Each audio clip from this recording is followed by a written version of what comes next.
O Fala Vereador desta temporada é especial Festa da Uva. Curiosidades, histórias e boas memórias deste que é um dos maiores eventos do país.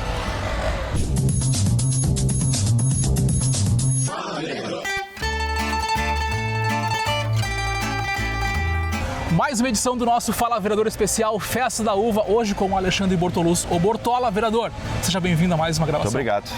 Tudo certo? Tudo tranquilo? Tudo tranquilo, sempre bem. Vereador, estamos aqui na Praça Dante Alighieri, coração da nossa cidade. Isso me lembra que entre 38 e 49 não tivemos a Festa da Uva em Caxias do Sul. Segunda Guerra Mundial, né? E o motivo dessa pausa foi a Segunda Guerra Mundial.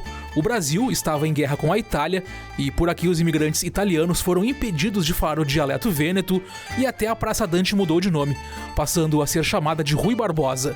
Nos anos 80 foi reformada e novamente denominada Dante Alighieri. Mas a minha lembrança referente à Festa da Uva, ela traz à tona bem praticamente no local que a gente está aqui, justamente por causa do desfile, né, temático. E que é muito importante que anos atrás, quando eu era criança, adolescente, o desfile ia até lá embaixo, no antigo camelódromo, né? Antiga rodoviária, que daí eu não era nascido também, né?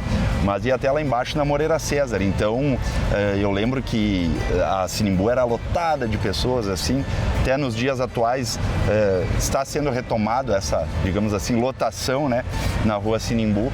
E eu acho que o mais importante é isso, que a gente prestigie a festa e que a gente consiga lotar cada vez mais a Sinimbu e talvez, por que não, ampliar novamente o desfile temático da Festa da Uva até lá embaixo e até a Avenida Itália, por que não, né? Sim.